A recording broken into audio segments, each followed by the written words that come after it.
Welcome. We are in Prague, in the capital of the Czech Republic. There is a big conference taking place here of the European Consortium for Political Research, and I've been very fortunate to have a keynote speaker at our conference, Professor Maria Popova, who is a professor of political science at McGill University in Montreal, in Canada, and an author of a forthcoming study, Russia and Ukraine, Entangled Histories, Diverging States. And that is very much one of the key areas I would like to discuss with you today. We are sitting at an interesting place. This is a memorial in Prague dedicated to the victims of communist oppression in Czechoslovakia. And this is something perhaps that we could say the Czech Republic, Ukraine and Russia have in common, right? People refer to them as post-communist countries. How do you feel about that legacy of communism? It's a very interesting and important question, because we have to wonder how long are we going to call these countries post-communist, even though it's now been 30 years that they are past this point. And I think it's really fitting that we're here at this monument, because the common thread is the victimization during communism, the experience, the legacy of authoritarianism. The other part of the common thread is how different societies who went through this are going to work out what that period meant. So the memory politics of it is also important. But in terms of their current politics, I think at this point we have to say and we have to recognize that the countries have diverged so majorly that they have very little in common anymore in terms of how their domestic politics now work. Obviously, some countries have consolidated strong democracies, leading in freedom of the economy, freedom of speech. And other countries like Russia and some of the dictatorships in Central Asia are at the bottom of the freedom rating. So they have diverged tremendously, but the common legacy is the legacy of how we remember that period. So in Prague, in this place, one could sometimes have the impression that these times are well behind kind of tourist attractions, if you want, while in Russia, of course, those legacies are still very much present. In fact, it seems that President Vladimir Putin wants to reclaim the legacy of the Soviet Union, or the Soviet Union proper to some extent. He famously described the demise of the Soviet Union as the greatest geopolitical catastrophe. A simple question that has no simple answer. Yeah. Why did Russia invade Ukraine? What we argue in the book that we have coming out is that the main reason for this invasion is that the divergence between Russia and Ukraine became really big over the last 20 years. So these are the legacies of communism. Right. These two countries. They started out very, very similarly. But over the last 20 years, since about the Orange Revolution in 2004 in Ukraine, the two countries sort of took very different forks in the road. And they diverged, and Ukraine became more and more a competitive regime, a democracy, confident in its own identity. And Russia became an autocracy, very much revanchist, insecure about its identity and its legacy and its previous imperial identity. And, you know, these countries could have continued this divergence, but the reason the war is happening is that Russia wanted to bridge that gap, was not okay, did not accept this divergence, wanted to reverse the divergence, go back to square one, and sort of bring Ukraine back into the fold of the Russian world, roll back the years, and Ukraine simply refused to go along with it. And Russia tried in the years running up, in the last 9 years, tried through more limited war, still military aggression, but a little bit more limited, to reverse time. But since it wasn't managing to do it, eventually this led to the full-scale invasion of 22. But Ukraine post-communist history itself has been rather turbulent, right? And there was a significant constituency, proportion of Ukrainians who did seem to be fairly positive towards Russia. Tragically, perhaps, the very name of the country, right? I'm anxious not to say the Ukraine, right? Because I would devalue the statehood of Ukraine, because the Ukraine stands for a land in between, right? But there was a contestation over the last couple of decades over the direction of the country. Could you elaborate on this? Is there a kind of pro-Russian constituency still there? Absolutely, there was a lot of contestation. That's what we explain in the book, that this is a long, drawn-out process of divergence that started with small differences in the beginning. And the reason these were small differences was indeed because there was a substantial portion in Ukraine, about 50% in fact in the beginning, who saw their history and their future as both of them strongly intertwined with Russia. But over time, this escalatory cycle that we talk about in the book between Russia and Ukraine heightened the divergence. As Russia tried to push Ukraine more to roll back the changes, it actually pushed Ukraine into further changes.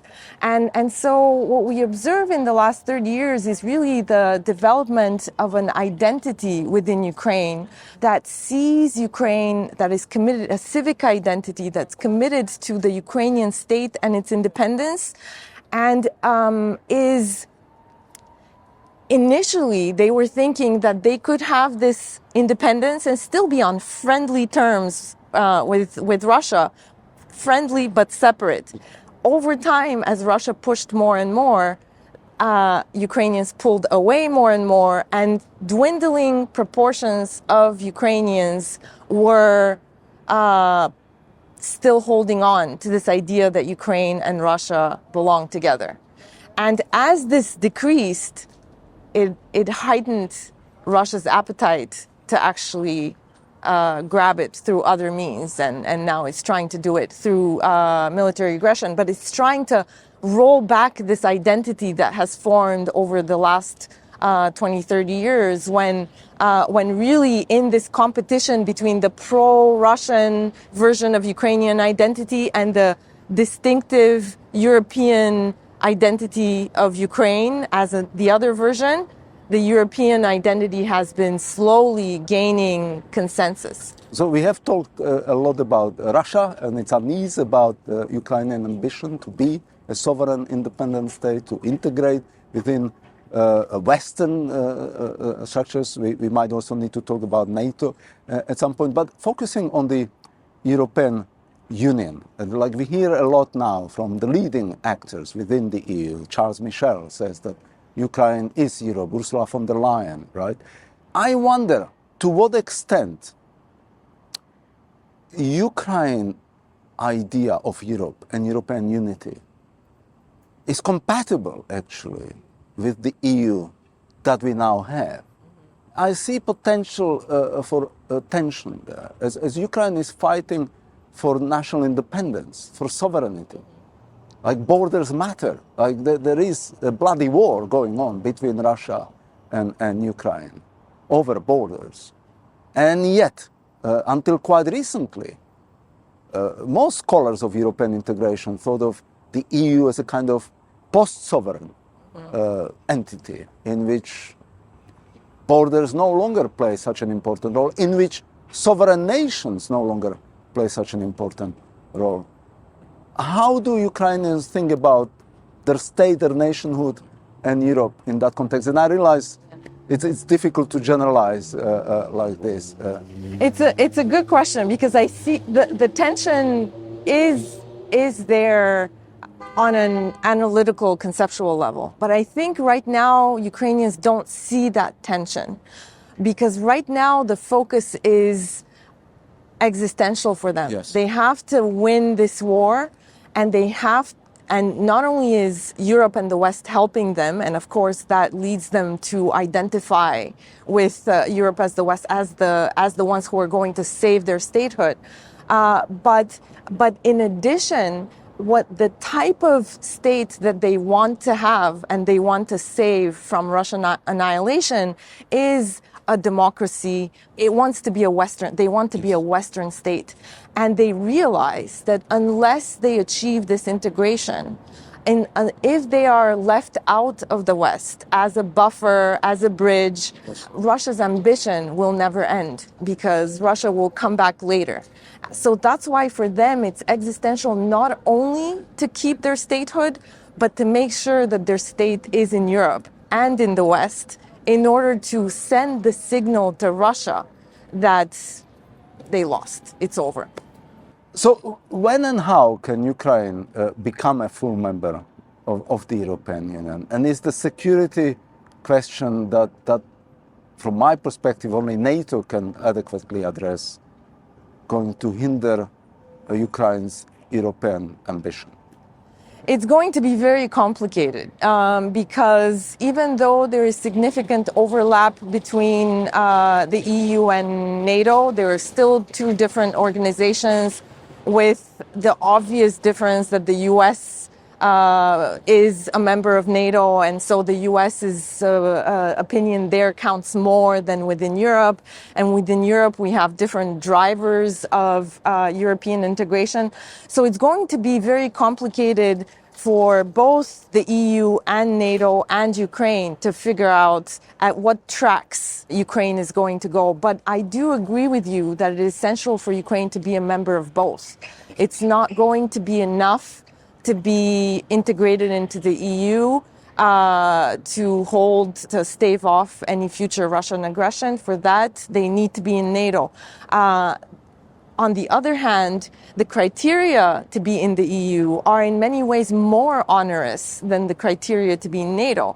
I think the Ukrainian army has proven its capability to be in NATO at this point. On the other hand, the Ukrainian state has some more proving to do, that it can be governed well, that it can tackle corruption, boost the rule of law, etc. So the two processes, I think, will go in parallel. And the goal, of course, is to make them build on each other rather than conflict. Will Ukraine's membership basically overtax the European Union? In all respects, Ukraine's membership creates formidable challenges. When you look at the political side of things, can the unity of the project be maintained? Economically, will the existing members and their citizens show enough solidarity with Ukraine? There are formidable economic challenges, post-war reconstruction. And militarily, the EU is not a military actor, but increasingly it acts as if it was on the way to become one. So does the EU need to change itself?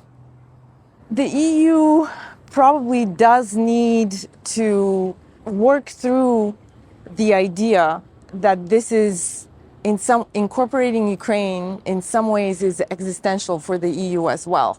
They do not have the option of not doing it because if they don't do it, it creates such a precedent that shows that Russia, through invasion, can really dictate the workings of European security on the entire continent. So it is Europe would live in the shadow of Putin's Russia forever right after. And if Russia manages to get sort of even a partial victory out of Ukraine, you would imagine that other countries will be next. And if it's not a full-scale invasion of other countries, then it will be a lot of meddling, a lot of pushing buttons, constantly provocations. Europe will have to put much more energy into protecting itself than if it manages to help Ukraine safeguard its independence, integrate into the EU, and simply send a clear message to Russia that it cannot undermine European security. So if the EU internalizes this idea, and I think there is some signs that they are coming around to it, that this is existential for the EU, then the task remains to think, how do you make the project continue to be viable? So they do have to think about what the process of accession is going to look like in terms of maybe potentially really multi-speed type of integration. The Albanian prime minister had a really good joke, tongue-in-cheek anecdote about this, and he used this metaphor that EU accession is like getting on the bus. And even if you don't have a seat on the bus, the important thing is you're on the bus. Yes. And even if the bus is kind of slow, the important thing is the bus is never going to crash like a Russian plane. Excellent, excellent.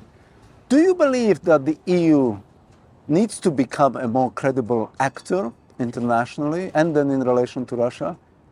And therefore, the EU itself needs an army? Security is not my focus, so I don't know if it needs an army, but I think for sure the EU needs more coordination on a security, on a common security policy. Even if the actual army coordination still takes place on the NATO level, because most of the EU members are also NATO members. What the EU really needs is to think about how they're going to together figure out what the security interests of the EU are. And the challenge for that right now is that we have sort of the Franco-German driver of the EU, but security positions of the different countries differ a lot. It's not just Germany and France. The Scandinavian countries have a different, the Nordic countries have a different view. The Baltic countries, Poland have a different view. So what the EU needs is some decentering and sort of renegotiation of how they're going to come up with this common security policy that's going to maximize and sort of is going to incorporate the positions of all the EU members in a as best as they can. Are there any lessons that perhaps both the European Union and even Ukraine could draw from the experiences of the countries of Central Europe? Again, we are in the capital of the Czech Republic that joined the European Union in a big bang enlargement of 2004. So what we haven't addressed yet is whether Ukraine will need to join alongside other countries of the Western Balkans. And what we haven't yet kind of explicitly addressed is the question of sequencing the enlargement. Does the EU enlargement, should it follow after NATO enlargement, or could the EU expand first? In the case of the Czech Republic, of course, the NATO enlargement took place in 1999, and the EU enlargement 5 years later.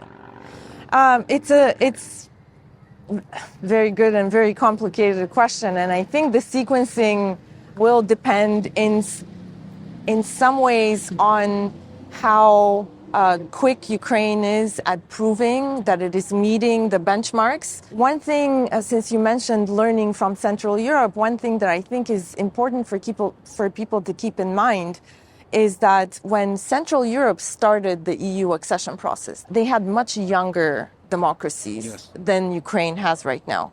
They sort of started much more from scratch. The economy was not reformed, was not a fully capitalist economy yet. There was a lot of intertwined reforms. What people don't realize is that Ukraine has been trying through conditionality to meet some of the European Union benchmarks since 2014. So they already have 8 years under their belts of trying to harmonize legislation, institutional building with the European Union. So I think that puts them in a slightly better position than the Central Europeans to join the EU. But the security situation, of course, puts them in a way more complicated position. And the timing of it is much more complicated than it was in the late 90s and early 2000s when the relationship between Russia and the West was better, Russia was weaker, etc. We don't know the future, right? But I would like to end by asking you, what is your vision for Ukraine in Europe? And what do you believe might be feasible, achievable in terms of integrating Ukraine as a member of the European Union? And I would normally say as a full member of the European Union, but with your bus metaphor, when and how will Ukraine get on that bus? I think Ukraine already is on the bus because it got membership. It got a membership perspective. It's a candidate. How long is that ride going to be? I think it's going to be shorter than people are right now projecting. I think it's not going to be decades, as they say. It may be possible to do it within the decade, within the next decade, if both Ukraine and the EU do their homework and really put a lot of focus into reforming both the Ukrainian state and the enlargement process. I think it is feasible. Professor Popova, thank you very much for your time. Thank you. Thank you.